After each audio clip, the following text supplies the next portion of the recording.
Epic Gaming Night is sponsored by Analog Gamer. Check out analoggamer.com for epic board gaming apparel. Have you ever bought a board game when your spouse said no? Have you ever won a game on an insane dice roll? Have you ever killed a dragon using only chopsticks?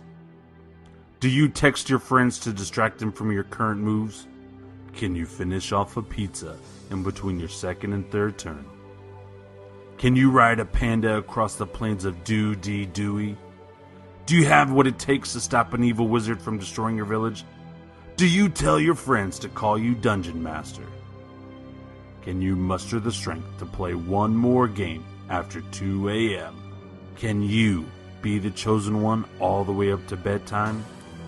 Have you ever dared to say no and pick your best friend's favorite character anyway? Have you ever randomly shouted nonsense because you thought it would be funny, and it wasn't? Well, we haven't done most of those things either, but we are willing to try. Join us as we explore the world of board gaming and all the crazy things that come with it. Welcome to the Epic Gaming Night Podcast. Welcome to the Epic Gaming Night Podcast, a podcast about board games, but most of all, or tabletop games, but most of all, board games. I'm your host, Roy Canaday, and with me, as always, is Matt. Hey, I thought I missed this. Right on time. Woo. And Rob. Hey, did we just lose AJ? And our special guest tonight is our friend AJ from the stream. Whoa. Can we just say guest? Do we have to say friend? I mean, he's friend to some of us. Maybe not all of us. I like to think I was friend. Friend no longer. Nah. I like AJ. Economy. AJ's a good guy. AJ, I feel like AJ and I bonded over Rex. Awesome. I feel like we just became like good friends. So, Yeah. for all of you guys that don't watch our stream, we stream on Fridays. We stream like live games, and AJ comes to a lot of. He's basically part of the game group. But AJ, can you tell us a little bit about who you are and what you do as far as gaming goes? Well, I am AJ. As far as gaming goes, I'm nowhere near as experienced as the rest of you guys, but I do try to show up every Friday, and no matter what Roy brings to the table, I'm like, all right, let's play it. I'm ready to learn. Even if I'm not going to go along with whatever the game says, like, hey, maybe we should work together. I'm like, well, maybe we should just beat each other up instead. Like, I don't know, but it's always a bunch of fun. I always just love the games. So, yeah. What tabletop games do you play or have you played? As far as tabletop in general. And I know your experience is vast, so if you could just select it down to a couple, I mean, as far as tabletop games, like I said, one of my favorites, like my number 2 on my list is Race for the Galaxy. Love that game so much. You just said Rex. Also one of my favorite games. you're sarcasm. Ooh, You got Race for the Galaxy. Yeah. What I about said that. Cash and Guns though? Cash and Guns. Cash and Guns is my number 1 favorite game ever. There will probably be no game better than that in my books ever. You just That like game shooting is people. amazing. Hey, look, it gets the job done every time. Everyone expects it, but no one's ready for it. Are you guys? You guys all sound like really funny to me right now. It's not very nice, Rob. It's not very nice. No, I'm serious. Like the audio. It sounds, a little crackly, right? AJ, Right, yeah. do you think you could turn your video off and back on? Because it's not Sure. going through at all. Sure. I don't know what happened. Is like we were having this great conversation, and then all of a And sudden then I the showed beard and everything was nice and crisp and clean, and then Interfering. and then Matt's like, "Oh, we started." Oh, All right, can nice. I Let's can go back go back to into making it. cookies. So our topic for tonight is CCGs and LCGs, which is collectible card games and living card games. But before we get into all of that, we're going to talk about what we've been playing. So, Matt, do you want to start us off with something that we've played? Man, I didn't have time to prepare. We played Race for the Galaxy. And Alien Frontiers. We played those two. I feel like we played some other things. I got just smashed in Alien Frontiers. Cosmic Encounter? We played. Yeah, that one. Alien Frontiers is the one I like better. That has dice and better artwork. What? Shots Better fired. artwork than Cosmic Encounter? No, Cosmic Encounters got some pretty good artwork, but I think I love that. Alien Frontiers has a board. Yeah. But yeah, no, Cosmic Encounter, that's the game. That if you follow us on Instagram, you probably saw a stack of my ships hanging out in the void. That was the game, is just me getting trashed. So what is that game? Oh, I'm glad you asked. So Cosmic Encounters has like a billion different races that you can play as, and each of them have like different abilities. And then there's like this weird fate deck or destiny deck or something that you pull a card from, and that card has a color on it, and then that determines who you get to attack on your turn. You don't have to attack him. You enter this weird sort of I want to say Rochambeau, but it has no rock, paper, scissors mechanics at all. But you negotiate with the other person and either figure out if you're going to attack each other or just negotiate what you want to do, or one of you can negotiate and the other can attack. It's essentially an interesting take on game theory, where it's like, oh, is he going to do this? Is he going to do that? I don't know. What should I do? Do I trust him? Do I not trust him? Hang on. How do I beat this right now? And it's very interesting because the game. Mm-hmm. Is there a part of the game where you could just tickle each other? I mean, technically, you could probably work that out in the negotiations. Right, in the negotiations, just like, listen. if you wanted to. The issue is you only have a minute to negotiate, and I feel like if you come at some people with the tickle idea, they might be a bit disagreeable to that. And as you'd have to ask me like right up front, and I'd probably say yes, and then we spend the next whatever time's left of the minute to tickle. But if you don't come to agreement in the minute, you guys both lose 3 ships to the void. I feel like you all lose if you don't tickle. You all lose if you don't put a planet on each other's things, or a ship on each other's planets. I think the best part about the tickling is there are some of those races that are that could be like one of the mechanics. Friendly.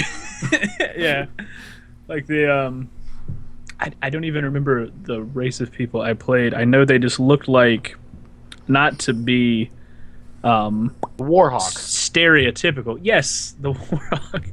They were they looked like what would happen if you bred all of those like ancient kung fu masters from all of the old kung fu movies with like a praying mantis. Yes. Like it was super cool looking. Pretty accurate. But they determined that I can't. Their special ability meant that I cannot. I can't negotiate with anybody. So I was just always attacking people, and got destroyed. Yeah, because everybody was like, "Well, he can't negotiate, so let's." But also, you were on the losing side of every battle. Yeah, we were all like, me and AJ were like, "Hey, we're gonna be on the offense," and Danny too. Me, Danny, and AJ were like, "We're gonna be on the offense. We're gonna win planets. We're gonna do like the point of the game." Because the point of the game is to get 5 planets, and if you get to 5 foreign colonies on other people's planets, you win. And as soon as that happens, you win the game. So we're all like, yeah, we're gonna be on the offense, so that way we can get more planets. And Matt's just like, I'm gonna be on the defense. But the defense gets cards if you win. But you get nothing, and you get ships in the void if you lose. Noted for future.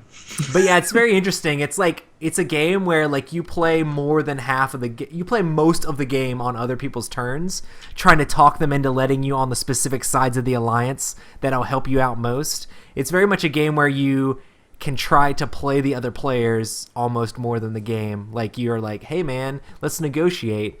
There was a terrible point where like I was like, hey man, Hector, do you have a negotiate card? Let's do this, let's negotiate. And like I put my card down, I was like, let's negotiate, man. And Matt's like, it'd be funny if you played an attack card and he had a negotiate and you killed him off. I'm like, dude, man, I'll take my negotiate card back right now. I'm not gonna play around with that. I'm like, are you really gonna negotiate, Hector? He's like, yes. I'm like, okay, I'll negotiate. And I put my card back down, the same one that I had down there the whole time.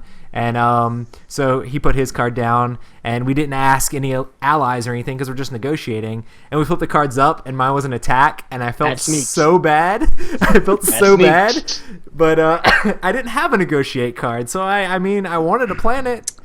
I just had to run over Hector in the process. Sneaks were too much. I would tickle Hector. I was telling Hector to put an attack card on you. Because now this is probably cheating, but he was sitting there and he was playing the race where the lower number of your forces, his race the better. Was crazy good. So it's like it's the exact opposite. It's very hard to win a fight against him. But all of the cards he had in his hand were the strongest attack cards in the game. So like turn 1, he goes, man, what am I going to do with this? And shows me the attack 40, and I'm like, boy, I wish I had that. That'd be amazing. Yeah. And so I was trying to convince him, if you were going to negotiate, I was like, hey, man, just drop that attack 40. You'll win, and you get that trash card out of your hand. Yeah. Sage advice. Didn't work out that way. And even if he played it, he would have gotten destroyed because he would have to come back from a positive 40 to get down to a low number. Because you chunked out a low card because it was... You would conned him at that point. There are hundreds of different aliens in this game, and like part of the game is figuring out how to play the game properly with the aliens that are in your current group. And it's very weird because it's like, okay, well, I know I need to save some low cards against that guy because he completely changes the entire attack phase of the game, and then that guy over there can't negotiate, so like I can't ever really like trade with him. I got to try to figure out some other things to do. And it's just completely different. Like, my character's ability was the mimic, and basically I just mimicked the hand size of the person that I was attacking. So everybody else just kept having like full hands of cards. It was awesome because I would like play a bunch of cards out of my hand, and my hand would just fill right back up. So because Matt was doing the defense stuff and winning on the defense and getting tons of cards, so then whenever I had to attack Matt, I just draw up to his hand size.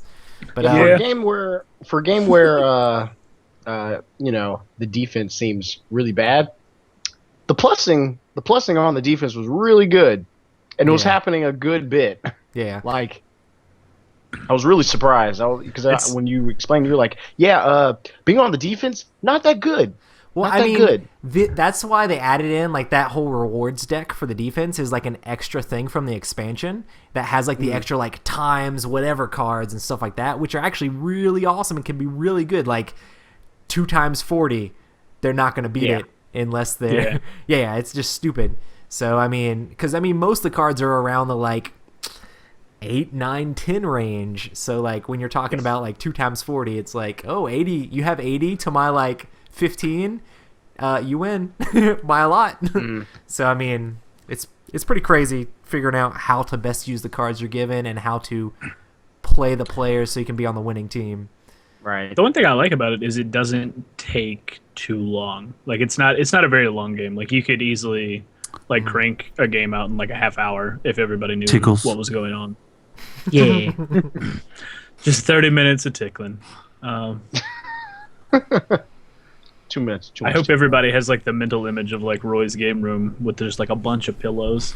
That's really just creepy. all over the place. Like there's no chairs, no table, just a bunch of men just standing around each other with their shirts off, just tickling each other. Just like pillows tickles. And like those Japanese tables. I don't think one closed game box in the middle. I am going to be honest. I did just picture that, and I threw up in my mouth. that was disgusting. But that was Cosmic Encounter. Yeah. So Rob, what have you been playing? Man, Hooky. I can't play anything else. I've been working. I have been working a lot lately. This stuff, a lot On of that business. Ashes deck. I was gonna say, That's what you've been working on. is there any crazy games you played like way back that you'd like to talk about, or That I played way back. just Oh whenever? man, I can talk. Let's talk Oh, about just- a game you want to talk about, man. Just not Ashes. Or I mean, we'll talk about Ashes I'm later. sure we will talk about Ashes.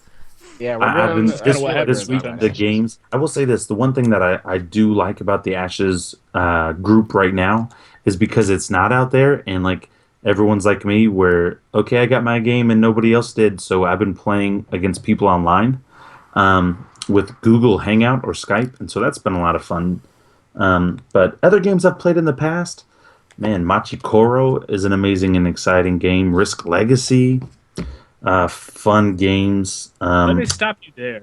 Yeah. So I saw Machikoro on Amazon, and I was like, Bro. I really like the art style in this, but I have no idea what it is. So, So much fun. So it's basically a bidding game where you and three other people, or however many of the people, are trying to develop a part of Japan. I believe one part is a theme park, one part's downtown, one part's like a coffee shop. You're trying to develop 4 different buildings, and you need money to develop those buildings. So on your turn, based on the money that you have, you're going to buy a card.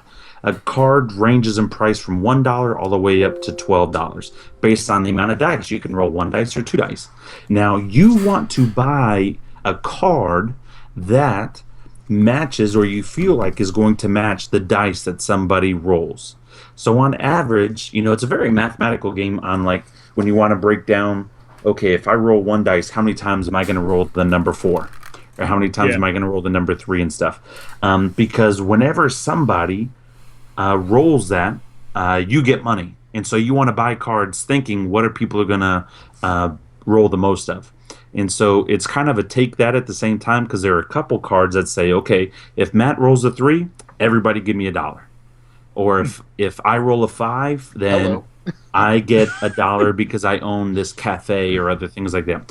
So it's not a very hard game. It's a press your luck, sort of, but more of a bidding game. It's a lot of fun. I got it because it's good with numbers and simple math. And so as my daughter gets older, I want to be able to play with her and to go over stuff like that. But it's a lot of fun. And they actually just had but they had an expansion come out that was a big deal for the game. And so Machikoro, man, I wish I would have known. It's a fun game. I'm sorry I can't describe it better, but it's you versus the other people, and you're trying to develop your area before everybody else. The first one to develop all 4 sites wins. Yeah. plus the artwork is very cute. What was I It gonna really say? is. It's got that It's very cute. that cute little it looks like Japan. You got Mount Fuji in the background, and beautiful little game. It reminds me almost of like a very simplified. What's the guy's name? Like Richard Scarry or Richard Scarry, the guy who does children's books with like the little worm that rides the apple. Oh, there we go. It's like a very simplified that. Yeah. It's very cute. Okay. People compare it a little bit to like a different sort of like Settlers of Catan, just because like you're rolling dice to get different resources and stuff like that. Or Did you guys to be look at my able to butt? do different things. Not too much. I tried to touch it. But yeah, Only it at looks, Gen Con, bro. pretty cool. It looks pretty cool. Only a Gen Con. Butt touch. We're going to get a shirt made. So anyway, Machikoro, fun game. But yeah, Ashes. Yeah. Awesome. AJ, Yeah. what have you been playing, man? Same games you guys been playing. I Which one do you want to talk about or describe? Actually, I have a pretty cool story. So I want to say this past Saturday, I got on the bus to go somewhere, and when I got to the terminal, I actually busted out a little bit of love letter right at the terminal. Taught some people how to play love letter. It was really cool. Because I was just like sifting through the cards, and this guy had to be like 45. And he was like, what you got there? What you got there? You got some playing cards? I was like, yeah, something like that. Why don't you come over here? That's so, awesome. So Just we're, like random we're playing. strangers? Yeah. That's So weird to we're me. playing. How many people did you play with? Just this one guy? Or? I had a group of 3. That's Alright. awesome. So and it's just like I'm pretty sure these guys have played nothing but like spades and like dominoes their whole life, like. And they're playing this love letter. He's like, man, what's AJ, up with this real guy? quick, we do not board game profile here. We find that to be very offensive. We'll just say that they're inexperienced gamers, but we do not. I just want to all of our listeners, I apologize for that last remark. We do not board game profile. They probably play bridge too. Come on. They're free cell fanatics. Good old hearts. So can you describe love letter to us? Like, if there's someone out there that doesn't know what love letter is, what's the game like? Well, it's really fun. Not a lot of cards. 16 cards. Literally could fit in your wallet. Literally. I literally put it in my back pocket. And basically, all you're doing is, you deal out a card.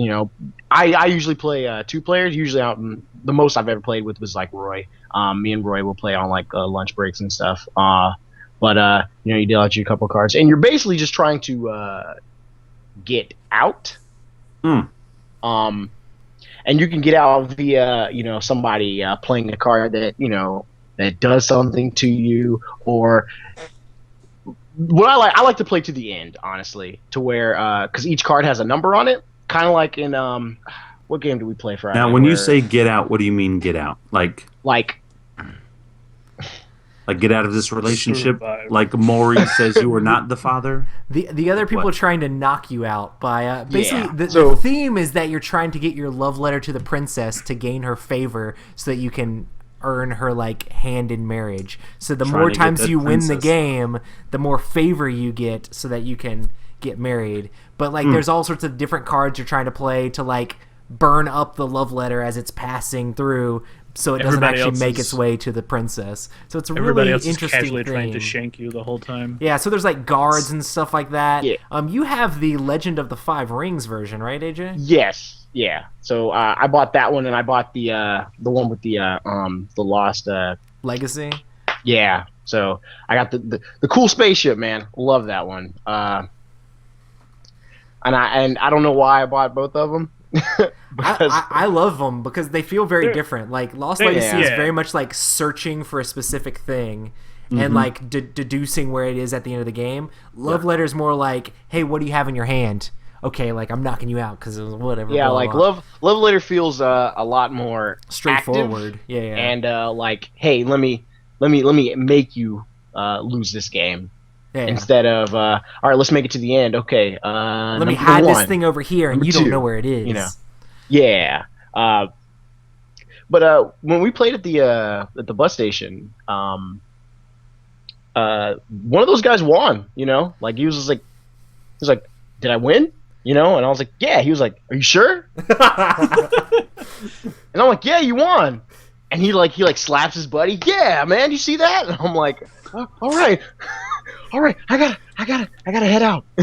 What did they think about like playing a game like just randomly at a thing? Did they say anything about it, or they just said, "Hey, thanks for the game"? Or well, when I like when he looked over, he thought he said, "Hey, is there playing cards?" I said, something like that. You can come over and take a look. He thought that I had just made these cards, and I was like, no, this is a game that I bought. This is legit. Yeah.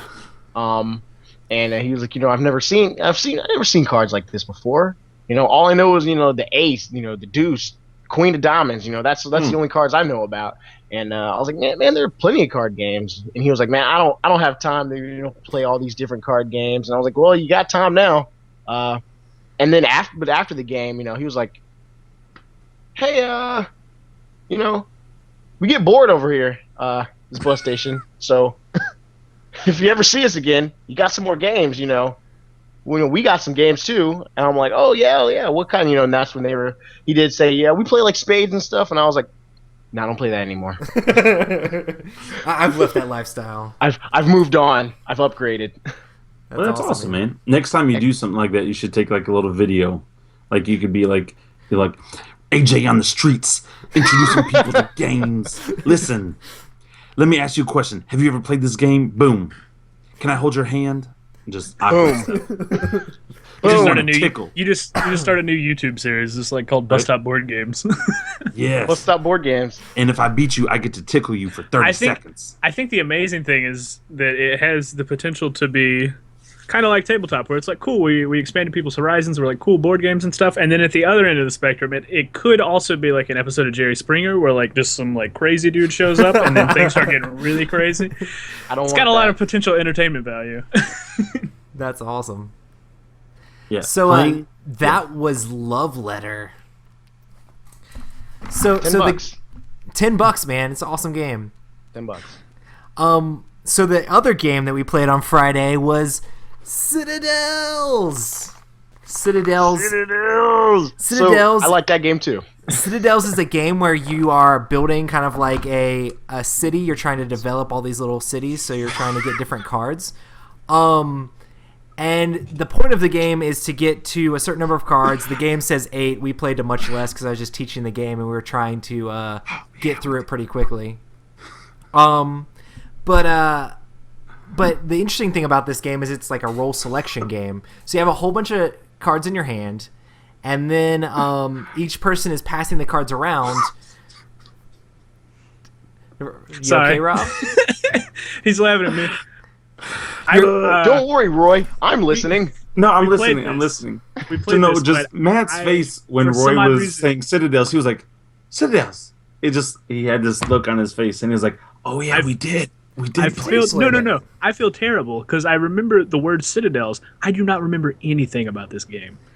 He It's just blacked his out. face. His face while you were explaining. It was I'm sorry. Epic Gaming Night. Please blacked continue. Refresh So my sorry. memory so that I I will can refresh your lose memory, this Matt. Temporary amnesia. out. Gotcha. So Fresh. so each turn, at the beginning of your turn, the beginning of each round, everybody selects a role out of these different 8 role cards. So you're trying to pick specific roles that do different things. The assassin kills another player. The got it. thief steals gold from another player. The Assassin's best game. the magician steals cards, aka steals all Matt's cards from another player.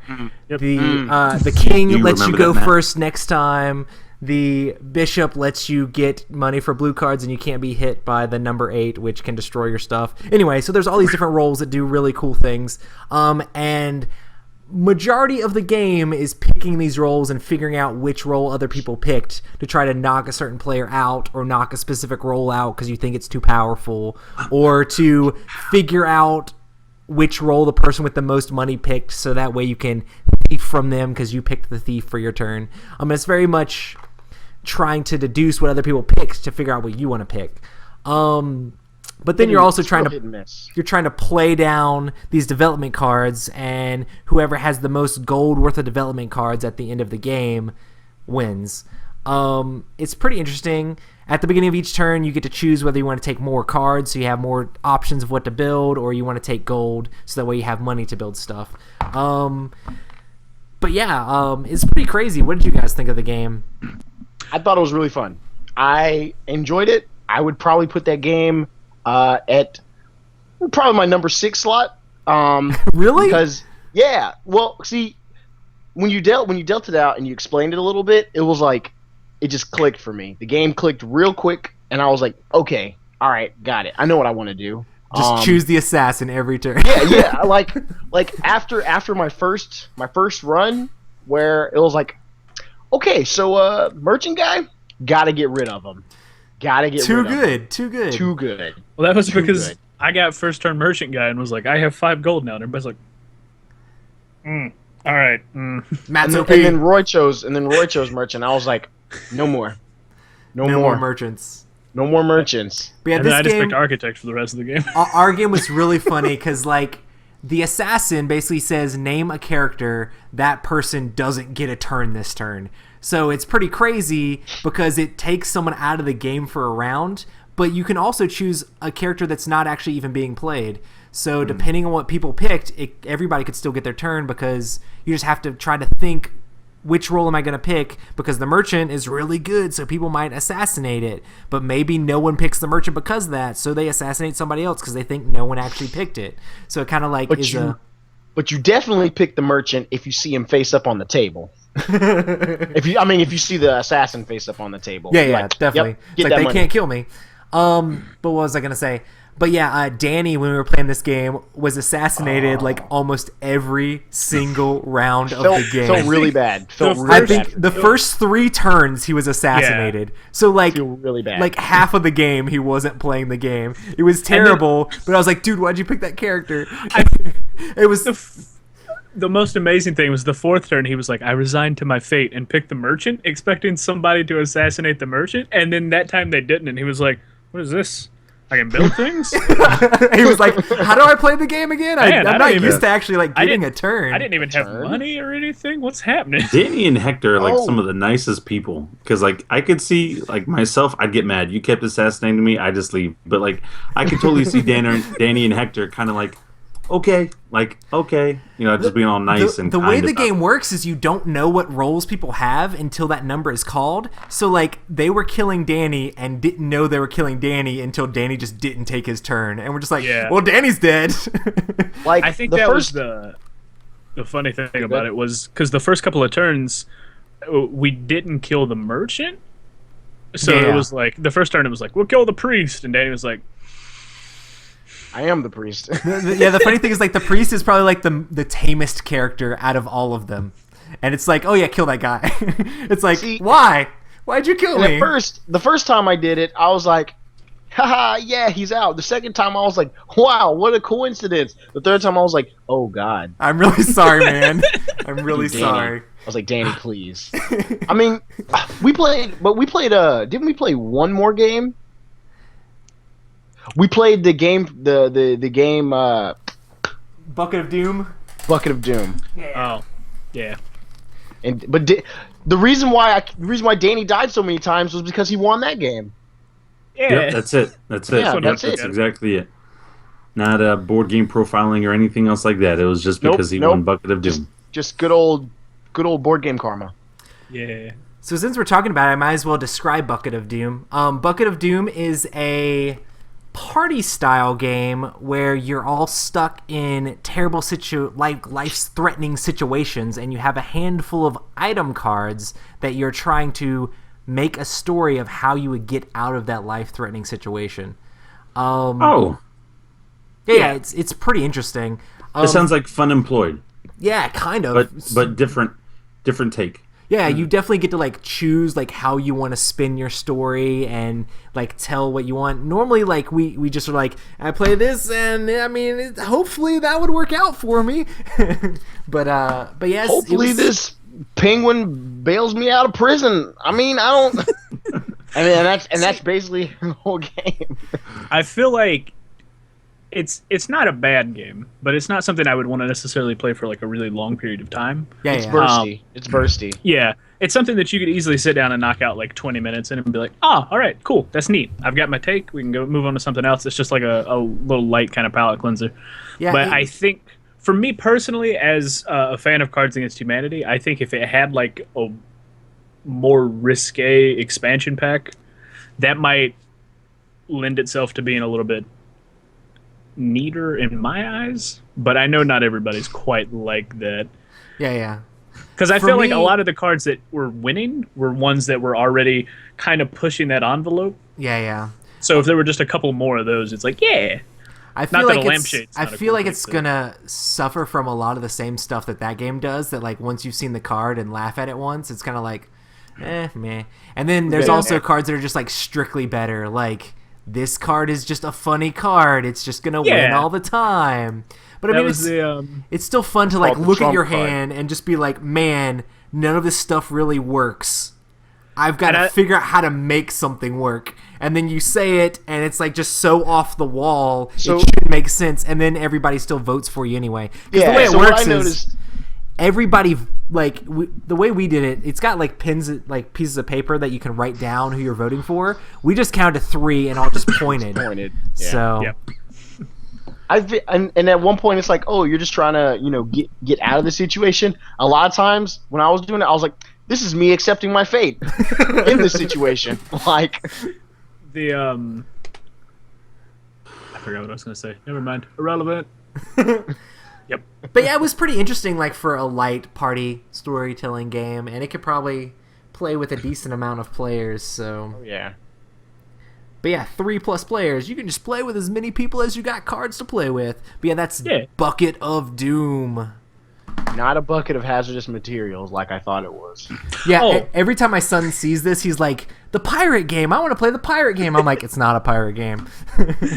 No, son. Not yet. So the one thing I was going to say is that all of the item cards that are in your hand are double-sided. So you have items both on the front side and the back side. And one side is a white side and the other side is a black side. So the way we were playing it, I'm not sure if it's how you're supposed to play it or not, but whoever... Because there's not like a turn order, so it's not like you go and then you go. It's just kind of like whoever goes first goes first. But the way we played it is if somebody played like the white side, everybody else has to play the white side of the card.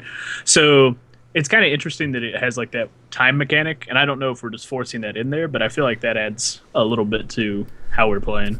Yeah, that was pretty fun too, because it forces someone to break the ice for that round, and getting rewarded by being able to have more options to do it with, and then it kind of limits everybody else. And then you're kind of sitting there scrambling with your hand because you're like, okay, well, this would work or this would work, and then you're trying to like formulate a story really quick before somebody else throws something down, and then all of a sudden you're like, oh man, now I'm gonna do the black side of the card. This is I don't know.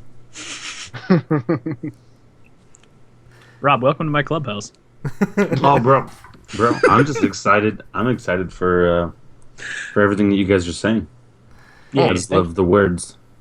The words that come forth. So what are we talking about this podcast? It's like, it's oh man, topic time. Late. Nice. So our topic for tonight is collectible card games and living card games. So what collectible card games are collectible card games are like a game where you buy the booster packs, can open them up, and like you get a bunch of like randomized cards. Sometimes they have like starter decks that are not randomized, but then most of like the expansion stuff for that game is like random assortments, and you have to chase after different rarities of cards. They'll have like common, uncommon, rare, and like super if you choose to do so. If you choose to do so. Sometimes a lot of those games, it's more like economical to just buy the cards you need, or like buy the specific factions for that set that people have like there's a lot of second-hand market for these CCG games. 1000%. On the other side of that coin is LCGs, which is living card game. There's also expandable card game, which is like the same thing, but that is a very similar style game in the way that the game's played with the deck building and everything. But then the living part of it is that they keep all the sets in print, and you can buy a core set and you know what cards you're getting. And then they put out expansions, like small, like little sets that everything is, you know what you're getting. So it's not like randomized booster packs. You're not chasing after specific cards. You can buy a specific pack and know exactly what you're getting in that pack. So you're not chasing after things. But they normally still like put those out at a decent rate to keep the meta fresh and the game still evolving. So what are some games that use these elements, guys? Matt, can you think of any CCGs? Any CCGs? Pokemon. Good start. Man, I really feel like that one's going to drive a lot of our listeners up. That one was Hey now. To be Pokemon, fair, bro, is not a good game. Have you played Pokemon, like the game Rob? or the card? Have you played Pokemon before? Because I think you're outnumbered here quite a bit. I have not. Opinion invalid. Okay, when your main character is Pikachu. Have you played the Pokemon video games? I don't like turn-based games. That's why I never got into Final Fantasy. You do something. I do something. I like real time. Hold on. That does take real time. 80 hours of your real time. No. It's or in the case of 1325, just to get past the tutorial. Absolutely yes, nothing. Sir.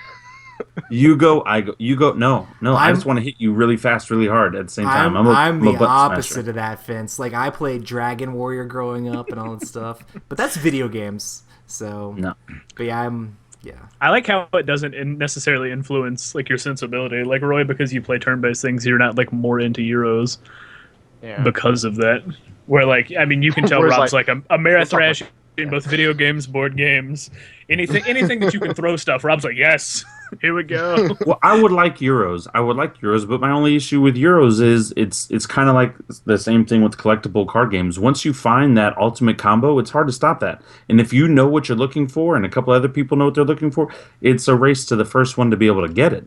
I mean, that's one of the problems with Euros. It's like there's no luck to it. It's all smarts. And I'm not the smartest guy, but I'm not stupid either. And you figure out the combo, you can win the game, right? And so that's what I like about Amerithrash is because how many freaking times I'll have the most amazing, complete, awesome everything, and then I'll roll horrible dice. And it's just like, really? Really? And so that's what I love about it. And I hate about it at the same time, but that's what I love about it. It's just that luck. And I don't want to roll a dice. Now you roll a dice. Now I roll a dice. Now you roll it. That to me... I don't know. Pokemon. Yeah. Pikachu. No. Different strokes, man. Different strokes. So, Rob, Yeah. what Yes. CCGs or LCGs do you know of? Or I what don't know games if use you those? guys have heard of this one. I don't know if you've heard of this one. I'm ready for some new knowledge. But Ashes, know Rise what's of the coming. Phoenix Born. Whoa! I don't think I've ever heard of that game before. Well, I wouldn't be surprised, AJ Pendergrass, because this game is not officially out yet. Oh, is it You still have to not? no, it's not because there's you guys here, and then there's best friends with Isaac Vega Here we here, go. and I'm right here, best friends Would with you Isaac would Vega. you would you call us the plebes of this game?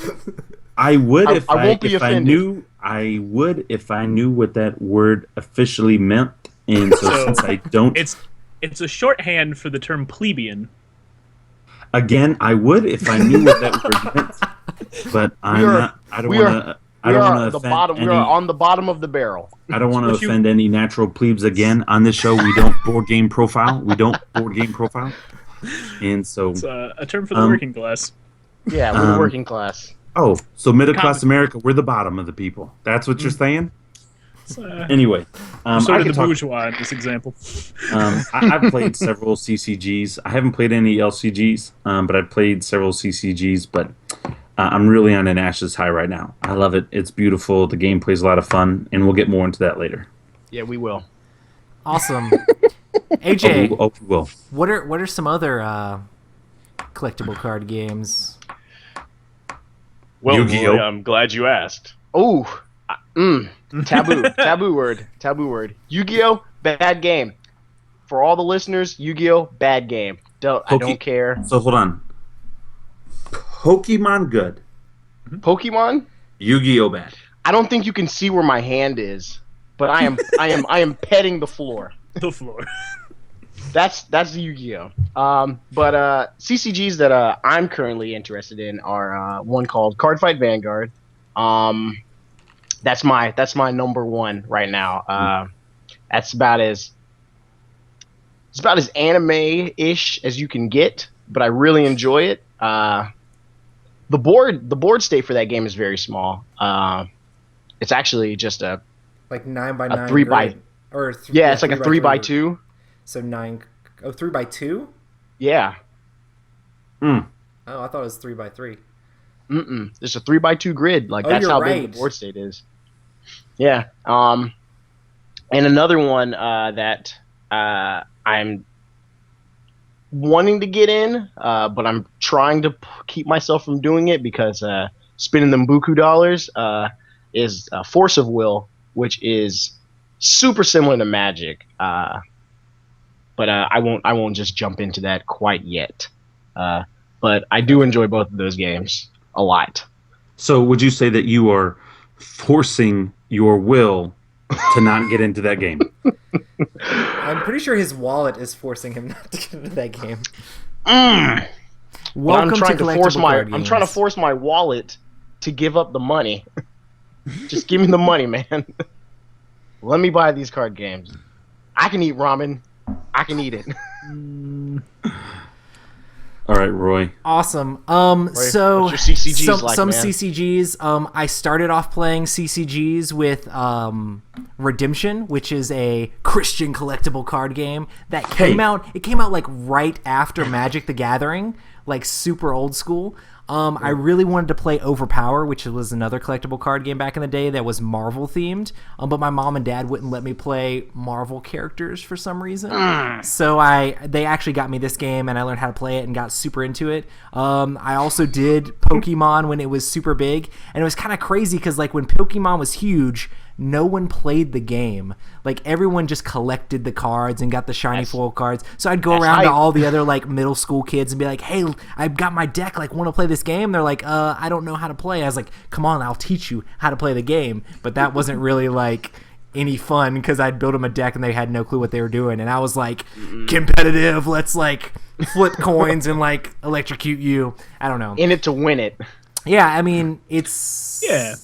a lot of these games are very different, so it's kind of interesting. But I also played the Lord of the Rings trading card game, which is also a CCG that was based like straight up off the movies. So it had like all the stills from the movies, and it was really fun when it came out. I still really like the mechanics from that game. And it took me to like probably when I was like in my 20s to actually ever play like Magic, which is kind of crazy. Like I waited like that long to actually play the CCG. 30s.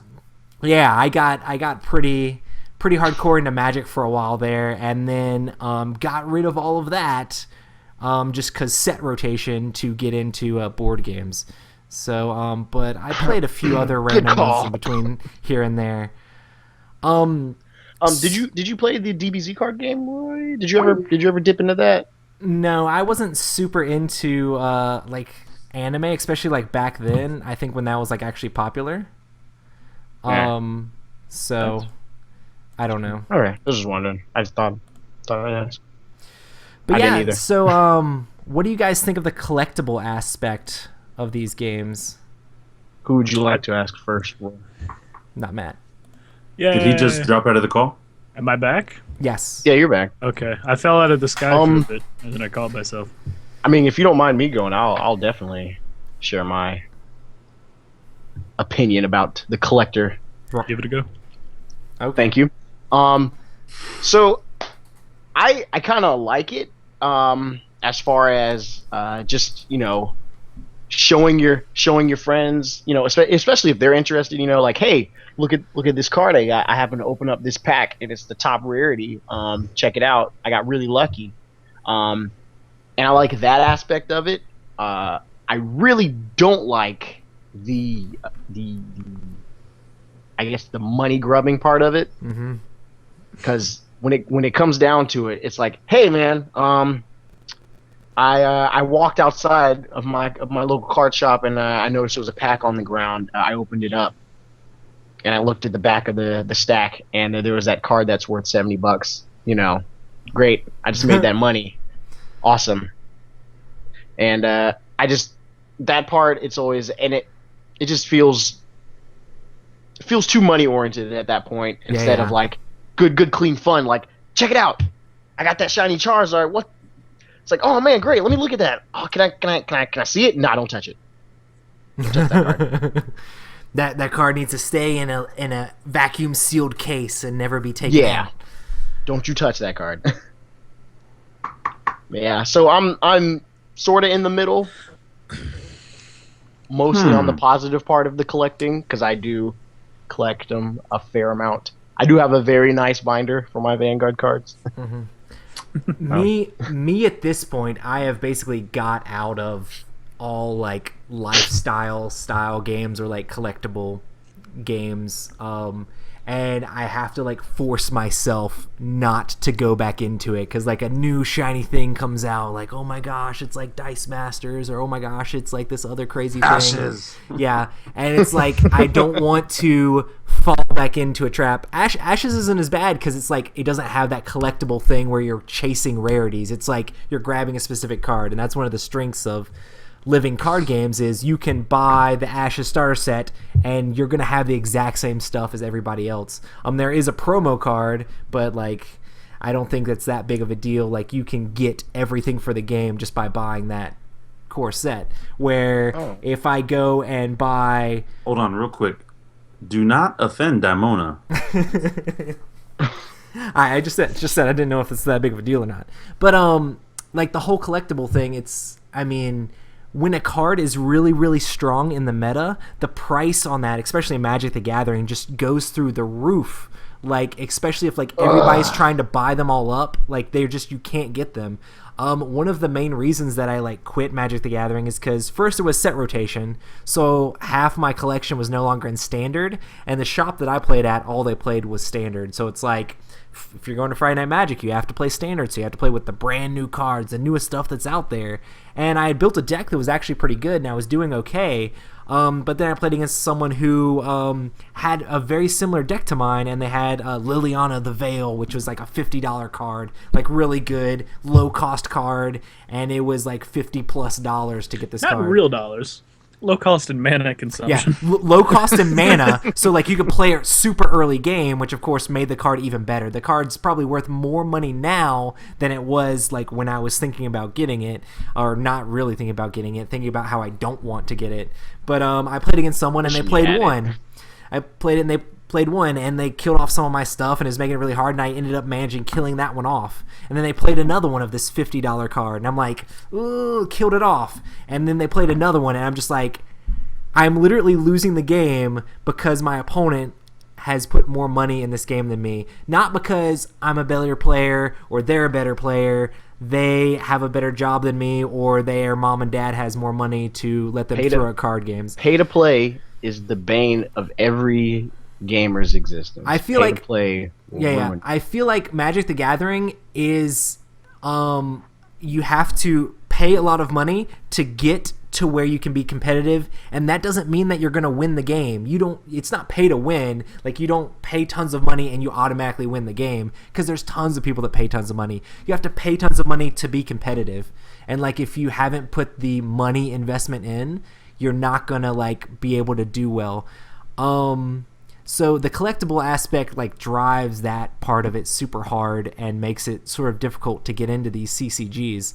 If you play it on a casual side, I don't see any like huge problem with it if people aren't like going and buying tons of rare cards so that their power level is way higher than yours.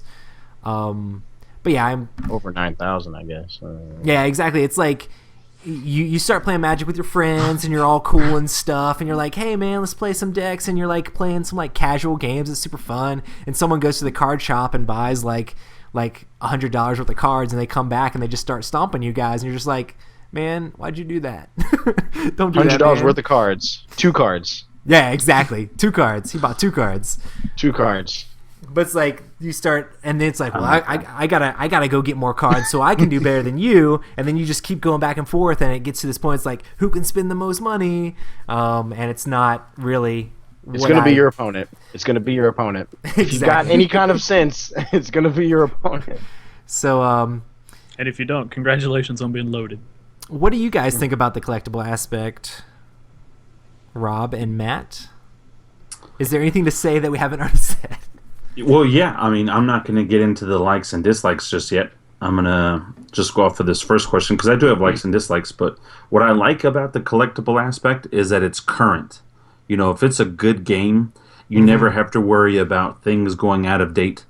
They're always coming out with new and exciting things. You know, that's one of the things that's kind of a downside for a board game. Like, I absolutely love Dead of Winter. I'm waiting for this expansion for Dead of Winter, and it's not going to be out probably until quarter 3 of next year. You know, or maybe quarter 2 at the earliest. And so, but on card games, like if it's doing decent, it's doing well, they will get their product out there. And so it's current. And so you're always getting new and exciting things. I also like, in the collectible card games, or at least the ones that I've been a part of, because I do like Magic the Gathering. I think it's a lot of fun. A lot of people also like Magic the Gathering. And so you don't have to go far at all to find people to play that game with. I mean, you just go online, you will find groups and groups and groups of people to play that game with. And so that's also one of the things that I like about the collectible aspect of it, is there's a lot of people that are on that train, that you're not just playing with the same handful of people every single time. Yeah. And then the last thing is the support system. because so many people play the game, you can go online and check on different forums. And one, the company support systems, like Wizards of the Coast, they have good support. They know what they're doing. They've got their stuff in order. Oh, yeah. And two, the community itself, they'll tell you, hey, this worked for me. This didn't work for me. Let's try this. I mean, of course, you're going to have some people that are jerks about it, but for overall, there really is good support. There's a lot of people that play the game, and you never have to worry about something being out of date because they're always putting out new content. You're not playing, well, Magic was fun in 2003. No, it's still fun. A lot of people still play it. They're still putting out content. You know what I'm saying? And so that's what I think about the collectible aspects. Now, I'll get into the likes and dislikes later, but boom, drop my pen. What do you guys... You should pick that up. Matt, do you have anything to say about the collectible aspects of collectible card games? Or I mean... Because you never really got me, super heavy into any of these games, did you? I mean, I had a ton of Magic cards, but it was more just like, hey, these are cool looking. Yeah. You weren't chasing after the super rares or the mythic cards. Nah, mostly because I didn't know they were out there. My extent with the collectible aspect was like the small extortion rings that everybody had going like the 4th and 5th grade when Pokemon was real popular. Yeah. That's pretty much it. Just minor blackmail. Just small things to get that. I was totally the guy that would... I always trade away my foil cards for the same version of that card, and then another card that was really good. Because I'm a player, not a collector. Not a collector. All. So it's like, I don't care if the card is shiny, that other card does the exact same thing, and I'll get another card that's just as good. AJ is not that way. You can tell by his face. He's grimacing so much. I won't, sell off my lifeblood for the foils. But that bling. If I'm building a deck and I find out there's like a triple rare version of it, and then there's like a rare version of it, that rare version does not exist. I gotta get the triple rare. I gotta have at least a play set in my deck. Like, if it's my top card in the deck... I'm with Roy. When I play these types of games, I'm very competitive. Now, board games I like to collect.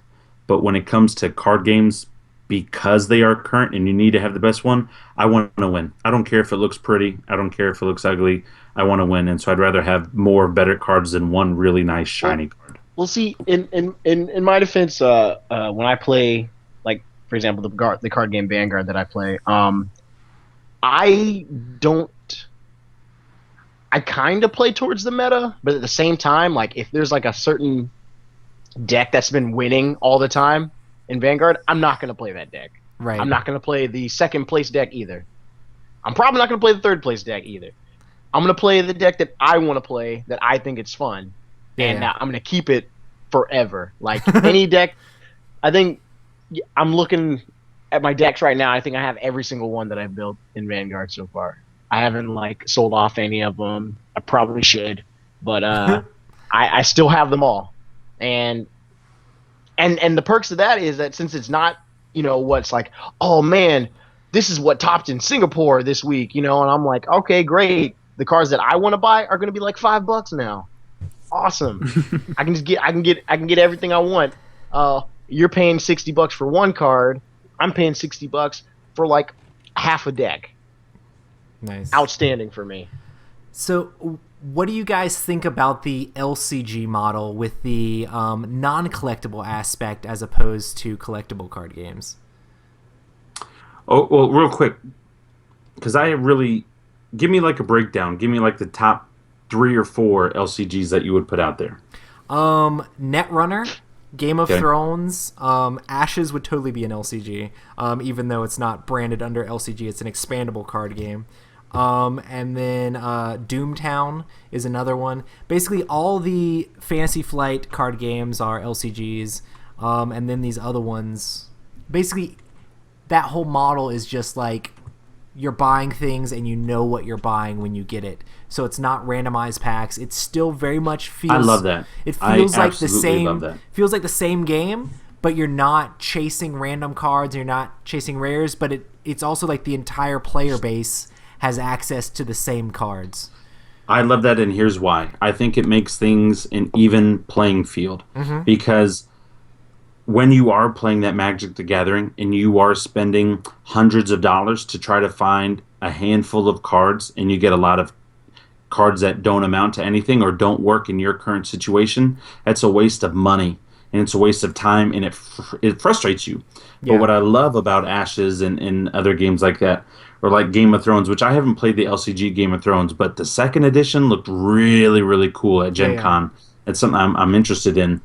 And even Tony, I think it was Tony from the Secret Cabal. Secret Cabal, he said it may replace his Magic the Gathering for him. But what I like about that is exactly what you just said. I want to buy something, and I know exactly what I'm buying. And so that way, it now becomes Roy beating me rather than my mana beating me, or me not being able to draw this card or something. It's like, I know what I'm playing, and I like losing when I make mistakes.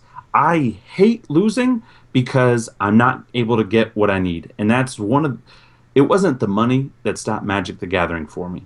It's expensive. It gets in the way. When you play Magic, you have to be committed to Magic if you're going to be competitive. But it was the fact that there was a guess every single time. I have all these amazing cards, but I literally could draw 13 land in a row right now and not get to do a single thing. And when you're doing tournaments, because I did tournaments, I've gone to PTQs and actually placed pretty high at one of them. And when you lose the game because of bad draws, granted, that's in LCGs too. I'm not trying to say that it's not, but I just like the idea of knowing that I'm buying and getting what I'm getting what I'm paying for. I know what I'm paying for, and that's one of the things I love about Ashes. And I think that's easily my number one favorite type of card game right now is you get to pick your starting hand. Yeah, that's crazy. So, and based on the game, like I have made my decks that I play with all based off of my starting hand. So in case I get bad draws after that, I know I have what I want to have out in round one, and I'm still able to contend and compete with each other.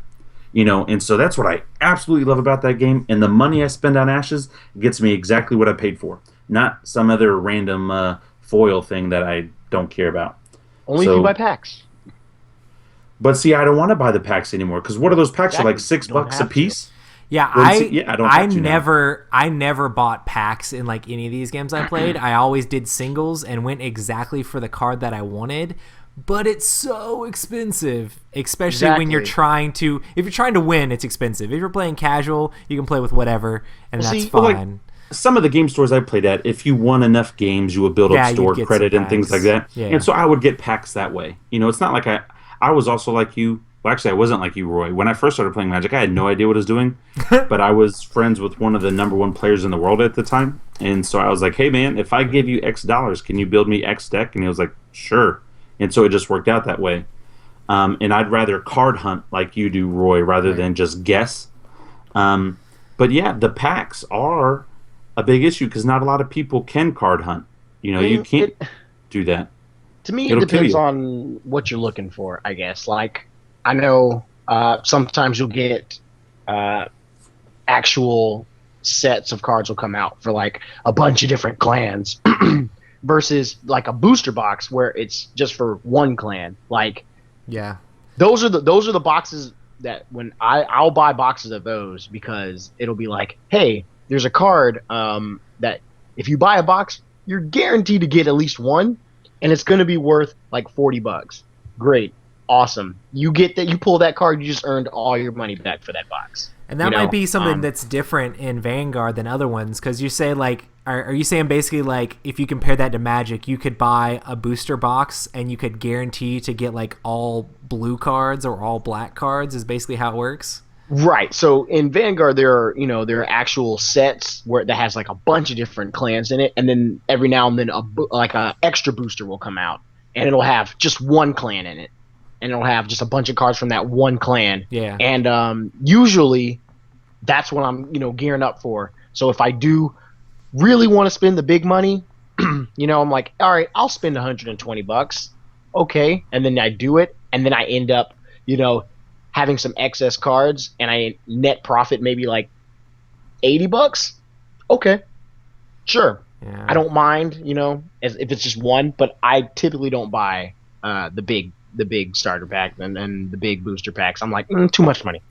I remember when one of my friends was like, "Hey, let's do like the new core sets come out for Magic. Let's pitch in together, like me and you. We're gonna buy a box together." And I was like, "We're gonna buy a box. This is gonna be crazy. We're gonna open it up." So we each paid half of it, and we got nothing good. We got nothing good at all. And I'm just like, that was like $100 we could have just spent on just straight up cards, and we could actually have better decks. But we just basically just straight up eating. Yeah.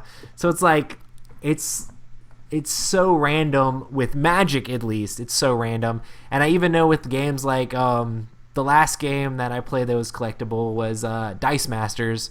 Like it's still like one super rare in an entire case full. And the first set you weren't even guaranteed that.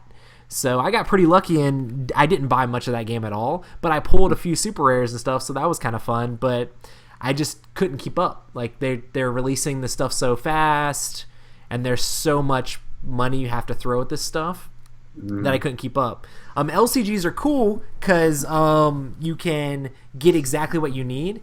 But at least with the Fantasy Flight ones, they're still pumping these out like every month or every other month, and it's like, okay, well, I got the newest pack, and it's just my lifestyle that I currently have. I can't play the game enough times to justify getting a new pack like every single month. Well, let me ask you this: if you get that original base pack, is it like Magic the Gathering, where after 2 years it's no longer usable? No, like most of the stuff in the base packs for all the LCGs, like there are cards that you need that are from those base packs, and they're still some of the best cards in the game normally. I know, but I think that's one of the benefits of the LCG rather than the CCG is whatever you invest in, it's always going to be good. It's not going to go away. And not that those cards in Magic go away and they're not any good. They do. It's just for tournament style, for the standard tournament style, they're not good. Right. You can play, some of the other versions of Magic, and they be just as good. But for the tournament, for the one that the majority of people play. I mean, in some cases they could still be good, but some cards are like, this card is really only good in standard. It rotates into modern, and that's like so much more power level. That's like that card that you had that was really good in standard. Now that it's in this huge pool with this high power level, like the card just completely goes away. Like there's no reason to play that card ever in that format. So I mean, it's kind of weird. I guess it varies on the different card games as well. As far as like LCGs, nothing rotates out, and I love that. I love that about LCGs. But like I said, it's like certain card games, and it's like you said, Rob. If the newer stuff comes out, and it's going to be better because that's just how CCGs are. Newer stuff is going to be better than the old stuff, which sucks because especially if you really like the old stuff. Yeah. Especially if you were into Magic and you like the old stuff. It's like, well, you're screwed because no one's going to be playing that, and that's probably rotated out years ago, so not even usable. Versus like in Vanguard, nothing rotates out. Yeah. Sure, there's new stuff, but absolutely nothing rotates out. There's nothing where it's like, oh yeah, you can't use that card anymore.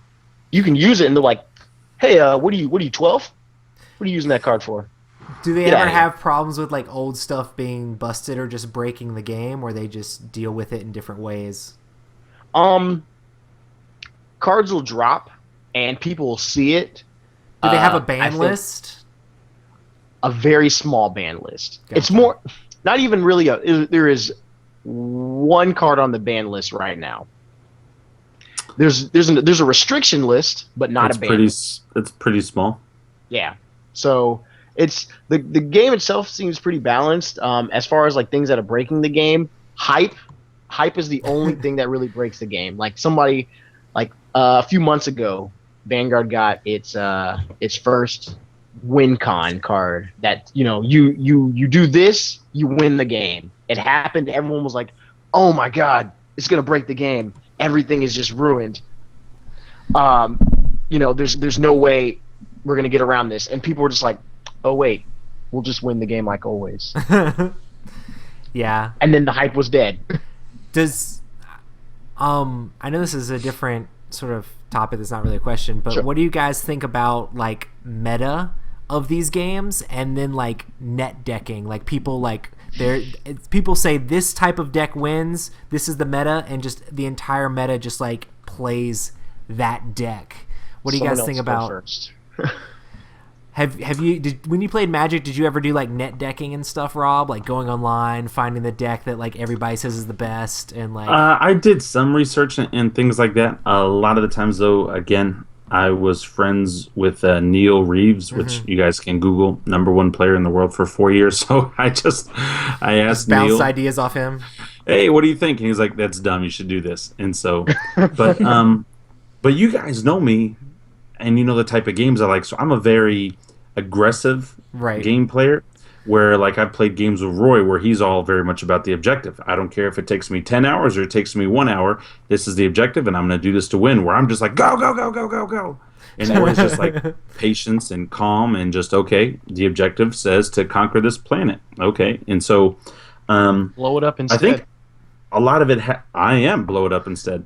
I think a lot of it has to do with people's personalities when they want to get into metas. Because I know some Magic people that hate aggro red or mono red, and I'm all about mono red. I don't want to sit there and wait for this combo that could happen. I just want to get in your face. And I do the same thing with Ashes. So I've heard about it. I've seen people do it. I've done it a little bit myself. But again, I think it's on a person-by-person basis on what you like, and what type of personality you have. I think it's kind of interesting because like the game companies have to work really hard to like change these metas. Like a lot of these expandable games that keep on happening, like people decide like as groupthink that like this is the best deck, and tons of people start playing that, and then everybody complains about how that deck's broken. Everybody needs to stop playing that. Like they gotta do something about that deck. They need to ban these things because that's like the only thing that people are playing, and the companies have to work really hard to try to figure out how to shift that up. So they come out with a new set that adds these cards that change that up. So like, oh, these cards counter that meta. When I played Redemption, I built a deck that was like all offense, and the game has offense and defense, but like it was super aggro, super offense, and it just ran in and took everything from the opponent very quickly. And they had to make a bunch of stuff in that game. Like they literally made cards to break the deck that I was playing. Hi, Mom. Exactly. I will, but I know we're kind of harping pretty hard on Magic the Gathering here, but I will also say that's one of but at the same time, their business plan. I mean, look at that. If they make a deck and they made a mistake, they're going to be able to correct that mistake. Like Redemption, it's just there. Your game that you're talking about, it's just there. You have one card on a ban list, but like. People can go around. You can't do that with Magic. And the business model to keep things coming out to fix mistakes that they made or the community found, I mean, that is a really smart business model. Yeah. And me as a player, it gives me hope. You know what? This set that just came out doesn't really work well for me, but I know that they're going to be able to fix it, and the next set will probably be more in my favor. It doesn't it doesn't make me want to not play the game anymore because, well, these are the only cards, and now I'm stuck with whatever this is, and this is broken. I agree, but the reason why that system isn't in Vanguard is because Vanguard itself is a fairly balanced game. Every time they make new sets and new cards, and for me, it doesn't feel like it's getting stale. Even though there's nothing coming out that's like, oh, that's busted. You mean to tell me I have to wait a whole set, for me to stop getting my butt handed to me by this one deck, because I'll roll back to net decking actually. So I like to take a look at some of the decks people play. I know when I first started playing Vanguard, I would there's like an online app that I use. I would net deck all the time because I was very poor at building decks. I feel like for people who just start and they're very poor at it and they build decks and it's really bad, especially if they build that deck and they go, oh man, baby's first deck, and they take it to their local card shop and the dude's there's like, oh, let's play, smash, all right, see you later. I feel like net decking is like a more of a learning experience over just like, man, I feel like winning F&M today. Yeah. Let me bust out my my top 10 decks list here. Okay, great. I'll pick number 3 today. and then take an F&M, and they're like, all right, top 8, great. As far as just learning, I think it's pretty okay. Just browsing over. Oh, look. Oh, okay, that's a good card. I probably wouldn't use that, but I understand why they would. What I always do in these games is I build my deck myself, especially with Magic. And I would know, like, that game's so huge. There's no way you can build something yourself, like with your own cards, and someone not have already done it. Yeah. So I would literally build my deck, make my strategy with cards I thought worked good, and then I would research my deck that I just built myself all by myself to see what cards they put in it also, which is really weird. It's like, oh, I built this deck. Let's see what other people are doing with this exact same deck. And I would find that deck online and like be like, oh, they played that one card. I didn't even think of that one card. Let me look into that. Or they played that. I'd never put that in this deck. It's kind of interesting. Like, now my deck building strategy is like, what deck am I going to have the most fun? What deck am I going to be able to sit down at the table with my opponent across from me, and we're playing, and I'm just genuinely having a good time playing this card game. I'm not like sweating and crap, like, or thinking like the forums didn't say this would happen, crap like that. I'm just like, okay, this is me right here. This is me. I did this. That's the kind of feeling I want to get when I play a card game. Matt, did you ever like play much CCGs like with your friends and stuff? Did y'all get into it? Did y'all do like super casual? Yeah, I mean it was pretty casual. I mean, I don't know. I like the artwork in CCGs. That's pretty much it. That's the way you gotta keep it, man. Like, these games are fine when you're calm about it. But there's so many. So, from the perspective I look at things, like I look at it from, like I play a ton of video games, so I look at it from a video game perspective, where is if somebody comes out with an expansion pack or like a new thing, they can patch out what is wrong or what is busted really quick. So like I used to play Dota 2 at like kind of competitively, not at like the level that the actual people who do it competitively do, but it's one of those things that they'll come out with big balance patches like maybe 2 times a year, and then in between that they're like tweaking numbers and polishing things constantly so that it's balanced and stuff. But they keep coming out with these new patches that kind of change, they tweak things very minutely so that it changes the game up so that you don't see in the professional scene the same sort of things that are being run. Right. But it happens faster typically than it does with CCGs.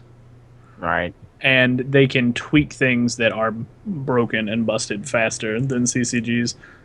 So I look at it from like a video game perspective. So a lot of times when I look at CCGs and somebody's like, hey man, there's this crazy combo, and I'm like, oh, that's just bad game design.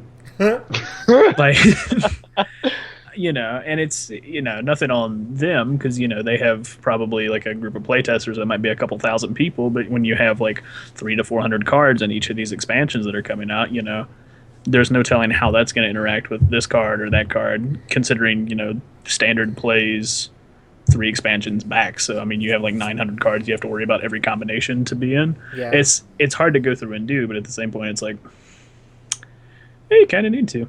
Hey, it's dark. It is dark. But yeah, it's kind of interesting because like a lot of these times I feel like the card game people are like, oh yeah, they could do this thing, but they don't realize like that everybody that plays the game would jump, or like just massive amounts of people that play the game would jump on board on that one strategy. It's like, guys, play something else, mix it up. So what they all strive for is like a huge variety in the meta so that lots of deck options are possible. So yeah. And that's how you know that you have a healthy meta, when people aren't all playing the same thing, when they're playing a bunch of different things. Yeah. So like the meta in Ashes right now, I'm sure is just crazy up in the air. It's just Rob. It's just like people are still learning the cards. People are trying to figure out stuff. Maybe Plaid Hat knows like what they think is really good, or what maybe like won a lot on their like tests runs and with their playtesters. But like once the public has it, it's like people are gonna bang out a ton of games and try to figure out which one they think is the best and stuff like that. So the meta is like still shifting, and that's when the game's really awesome, is when people are figuring out the game for themselves. Honestly, I hope Rob plays so many games of Ashes to the point where his deck becomes the meta. Like I want, I really just want to just be like, just kind of messing around on the internet and just go, this is made by Rob Newman right there. Right? I will say this: Ashes is still very new. Again, the games are on their way to your friendly local game store. So the community is very, very small. But everybody that I've played with online, the online Ashes community that I'm involved in, every single person that has played the game absolutely loves it. Yeah. They're hooked and they're addicted. And when they introduce new people to the game, usually the next comment is, and then he ordered a copy after we got done playing. The game is a lot of fun. I love every aspect of it, and I will create that one awesome deck. And I have a deck right now that is amazing against everything but one. There's just one Phoenixborn, and it's not even the Phoenixborn. It's just her. It's just her special cards, because each Phoenixborn in Ashes has one set of cards that is unique to that Phoenixborn that no other Phoenixborn could use. And this one Phoenixborn's card is pretty awesome. And I can kill it, but if you have the right cards in the hands that stops me from killing your Phoenixborn, it's like it's super tough. It gets really, really, really big. And my deck is meant to kill you fast. But the other issue with this Phoenixborn is this Phoenixborn has a lot of life also, so it will block a lot with its Phoenixborn, giving it time to let its creatures get big, and then they just like smack you in the face, and they're like, yeah, so I'm going to play Memorize, and then I'm going to hit you, and that was a good game. And I'm like... It sounds like most CCGs, like aggro does really good if they don't stabilize. It's like if they get to the point where they can stabilize, like they clear your board, or they get their big creature out, or they can stop what you're doing, and they stabilize, the tidal wave flows back the other way. So. Yeah, but I still love it, and I have like a bunch of different ideas for maybe changing up my deck, and that's what I love. It's not every day, but just about every other day, I'm looking at my cards and just like, well, what if I did that? What if I did this? So I highly recommend you guys get in on Ashes, because it's not going to be like Magic the Gathering. It's not going to be like that type of game where you need new booster packs. And the artwork is absolutely phenomenal. Plaid Hat, all of their games that have recently come out have been on fire. Like, why should you doubt it all? And I will tell you, I've played other card games. This one is amazing. And the fact that this game has dice. Yeah. This game has dice. How That's cool. crazy. And it works. And you get to pick your starting 5. Like, and I'll tell you what, one thing that I love and hate about the dice is it really limits you, because like you need to be able to play your cards based on the dice that you have. Well, sometimes I want all of the dice available, but like it's not a smart strategy if I'm, have 2 or 3 of this dice, 2 or 3 of this dice. It's better when you have bigger chunks. And so I love it because it really makes you think. You can't just put stuff together. Like, I don't know. It's an amazing game. I know I'm a fanboy, but they just do good work. I'm also a fanboy of Fantasy Flight. I pretty much buy everything that they come out with as well. And these companies do a good job, and you guys should spend your money. Awesome. Well, we've talked about almost all this stuff, our issues with the different games, what we like about these games. Does anybody have any more to add to that stuff? I will say one of the things that I like, and I know I've sort of mentioned this, but on the things that I like how they're competitive. I really like competitive stuff. I like board games, but in our groups that we play with on Friday night, you really can't be competitive too much because it's usually introducing games to people. I also like the tournaments. I like going to show or see how good am I, because there's other people there that are clearly better than me, and so I like to see kind of where I'm at. I also like how they're relevant. A lot of people, you mentioned Magic the Gathering, a lot of people are going to know more about Magic the Gathering than they are Arkham Horror. That's just how it is. They just know it, and so it's relevant. We're trying to change that. No, I'm just kidding. And we are trying to change that. But we're a tabletop gaming show. Tabletop is RPGs, board games, card games. One of the things that I think is an issue is, and of course everybody said it, it's expensive. Yeah. And after hard it gets to keep expensive, up with sometimes. it also takes up a lot of space. They literally can become large collections, and with that, if you're gonna be competitive in those, you really can't. If you're gonna be competitive, and I want to say that one more time. If you're gonna be competitive and try to win and make money, you really don't have time to focus on other games or other hobbies. Like that needs to be your only one. It really does. Yeah. Yeah. I mean, what I really like about card games is card art. Card art gets me into games. Like, I walked into a card shop. I looked down. I said, "Hey, what's that?" Like, "Oh, that's Force of Will," and I was like, I want to buy that card. I was like, you play the game? Nope. I would say me and Rob are probably the exact opposite. I mean, the art's important, but for those games... Oh, the card art's cool. Oh, Force of Will. Okay, how many people in your store plays Force of Will? Oh, they don't? There will not be a single card in any of my decks in that style of games that is in my deck because of the card art. Yeah. Like, it's the card there art's a plus. because it's nice, but it wrecks face. Whereas I'll make a deck entirely because I'm like, I like this one card. Let's theme it around this one card. But that's the way the game should be played. And I love playing against people like you because you're still happy when I beat you because your deck looks pretty. I don't care if my deck is pretty. I want to win. I'm going to buy Ashes. I'm going to show up and I'm going to be like, Rob, I've got cool rhinos and stuff. And you'll be like, yeah, neat. And then I'll win and you'll be like, what the? And I'll be like, yeah. The problem with Ashes, though, is that every single card is pretty. Every single card is beautiful. I was trying to find a card list online that I can look at, but they don't have any. They've got like 5. I'm like, yeah. They're actually, speaking of that, Plaid Hat is coming out with a web gadget or a widget where you can deck build online. And so that should be launching within the next couple of weeks. So you will be able to do that card list and check out all the things. And the card art is amazing.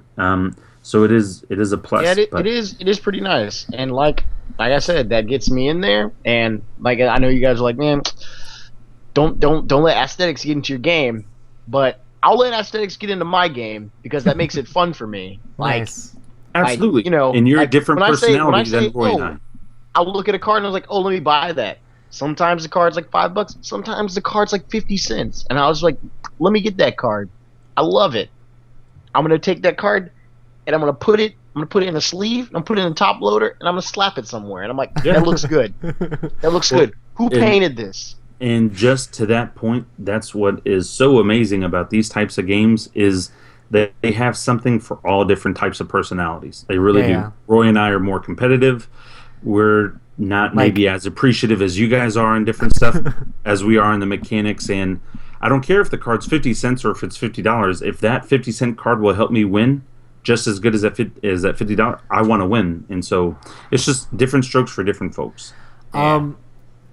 My main thing about these games is like every single CCG and LCG has the element of like deck building and tweaking and honing your deck, and that's a part of the game that you do like outside of the game itself. So it makes the game into more of a hobby, just because it's not just about playing the game; it's about what you do in between the game. And I feel like that's one of the negatives of deck building or net decking is that it takes some of that deck building and tweaking the stuff on your own away from there. So if you're just copy and pasting a list into your deck, it doesn't mean as much as with your like looking at the cards, reading all of them, trying to put together something you think is going to work the best. Especially like when a new expansion comes out or a new set comes out, you're like, oh, this looks really cool, I'm going to try this out. And like you play a few games and you take one card out and you add another card in and you try it a little bit. Just like the tweaking and the deck building aspect and the time that you spend, like even not at the table playing it, but like sitting on your bedroom floor, like moving cards around. So Vanguard has a lot of text. Lot of text. So definitely a bunch of reading. So I like the deck building aspect of it and trying to come up with something inventive. I'm the exact same. That's totally it for me. Just let me see what I can build, and let me see if my creativity and idea is better than yours. And then not just that, but playthrough, because again, some people can have lesser ideas, but if they play their lesser ideas better, it doesn't matter. But but I would like to say a quick shout out to Lindsay Road. I don't know if you guys saw, we had a little Ashes Smackdown. Did y'all actually play? We are gonna play this Friday night, and so she's gonna build her cold deck versus my Aerodel deck. And I just want to say, Lindsay, I will hit a women. I will Hit a women. That's messed up. I love There we go. I love the women's. No, I will hit a women. a woman. No, you know that Your video Phoenix talk born. about- Your Phoenix born is a lady, right? Yeah, she is a lady. Aerodel is absolutely amazing. But I'm not scared. I will beat Ashley. I'll beat her down, and Lindsay? I will tweet about it. Lindsay or Lindsay. man, it's late. Respect, man. You gotta have that respect. don't I told her. respect I told her on Twitter I don't that we respect need. her. I don't respect you. You're going down. You're going down, Lindsay, Ashley, woman, lady, So person. anybody that wants to humble Rob, like that's the thing we need right now. So just teach him a lesson. And Just don't play with Dimona, and let's play. Play with Dimona, not Dimona. Man, I can't even remember her So name. here's what's gonna happen. You're just not gonna see me at work for like 3 Yeah. weeks. It's just gonna be me studying up. No, it's not Dimona. Dimona is amazing. I struggle right now with Snake Lady. Mayone. Everybody else, I got your number. I'm not scared of you. Hey, anybody All that of these does names. anybody that does a podcast All about these ashes, I challenge all of you. I've already beat one of you guys. You know who you are because you're the only one out there. I've beaten. It's not one of me. you. It's not me. I'm ready. All I of ain't these scared. names sound like fake Yeah, lunch like meat. these- I'm just like Fake lunch Fake meat. lunch meat. Yeah, You have to talk to Like Isaac Diona. about that. yeah. Diona. I mean, they're not And bad names, but I Sandwich feel like turkey they all bread. have the I same. challenge you. Pastrami. You're going down. You're I feel going like down. at 11 o'clock, Rob just turns into something like else that's like not a human being, and like as time slowly progresses to 11 o'clock, he's just like, bye bye bye bye bye bye. So- bye. So most of you Are you- guys have already talked about Are your you- favorite You games. watch The me at night, last Matthew? The last question that we have on here is what is everybody's favorite type of these games? I'm pretty sure that AJ and Rob has made it very apparent what their favorite is. I played a bunch of different of these games. And one of the ones that really was really awesome and very different from the others when I played it was Android Netrunner. And Netrunner is a game that came out right after Magic, and it's actually by Richard Garfield, so it's his second CCG. Fantasy Flight took the game and remade it as an LCG, and basically the premise of the game is it's asymmetrical. So one person plays a runner who's trying to hack into the servers, and the other person is a corporation who's trying to defend from the servers. So they're setting up like programs and ice to block people out of all these different servers. And the point of the game, It's cold ice. the point of the game is to if you're the corporation, you're trying to score agendas. So you're getting agendas out of your deck. You're forced to have these cards in your deck. And you're trying to get them and actually score them to win the game. The runner is trying to find those agendas and steal them before you can score them. So it's very interesting because the runner gets to make runs against your hand and try to steal, look at the cards in there and see if there's agendas in your hand. They can make runs against your deck, so they get to look at the top of your deck and see if there's an agenda there. They can also look at your discard pile because you can like discard agendas into there. And there's also several servers you can set up. So it's very like this like dystopian future hacker mindset in this game, and it's very different from a lot of the other CCGs that I've played. Man, I would read that book. I know it's pretty awesome. I would read a Netrunner book. Yeah. Netrunners sounds like a lot of fun. They're I know there's a lot of people that are into it. It's an amazing game, and I really liked it when I was first playing it. But the downside is it's all about knowledge, like knowing what they could have in their servers, knowing what the runner could have up their sleeve. It's all about that stuff, and as the card base gets bigger and bigger and bigger, it's harder to keep up with that stuff. So it's less and less like friendly for new people to come in. And It's like game, job. exactly. I got like all of the first cycle, which is like 6 data packs. They're like $15 each, and you get like I think like 60 cards or something like that. But I kept getting each one of those when they came out, and I would buy one, and I wouldn't play the game. How often would the cycle happen, Roy? Each data pack would come out like every month or like every other month, and So then there was a cycle every month? there was a cycle like every probably like 8 months. So, and then they like have a big box, and then they just keep going. It's pretty crazy. Yeah. Um, Can I ask a question before we end our podcast? yes. And this is to Matthew. I don't think we're gonna get to the question of this week. That's Kent fine. Blue. I don't think Well, we're a little over. I But feel like we should, because the question, No. what he's asking about in regards to, happened like a week ago. Exactly. Matthew, Answer it. have you resolved the issue with last week's question yet? No, No. not at all. I'm sure he'll keep you up to date, Rob. Yeah, man. I would like He'll to have let you. me He'll tell have you like on speed dial for when that happens. You know. Let me tell you, the I just dating need a game text, for me, you know. very fast acting. Whole lot of stuff going on. Very fast Literally, paced. literally For nobody. those on the that don't remember, the question of last week is, Here we go. what games do you like to play with your wives/girlfriends? And Matthew was excited to read this game. And I say Matthew because this is a Question. serious moment. And so Matt was just like, actually, I can't answer this because I am alone. Verbatim. I want to say that after the podcast ended, I did go hug my wife, and I just said thank you. And I just wanted to say thank you for loving me. And I'm glad I'm not alone. I'm, And it's nothing against you, Matthew, but that was... Hey, it man, took that's- me 4 days to get over that. I was sad on the inside. And I'm glad I can inspire that sort of like loving connection with your wife I and was your this marriage. close to starting an eHarmony profile for you. Let's not. Yeah. That's terrifying. Oh my goodness. So anyway, I still haven't gotten over that. Well, we have run like super long, so we probably do need to end We it. started a little late. True that. So How's that butter?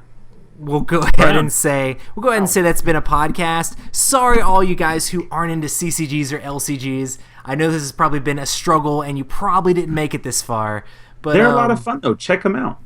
feel free to I check know them out. someone who And did make it this a far. lot of these games, especially like the LCGs, like you can play them super casual. Just get the core set, and you can just play back and forth.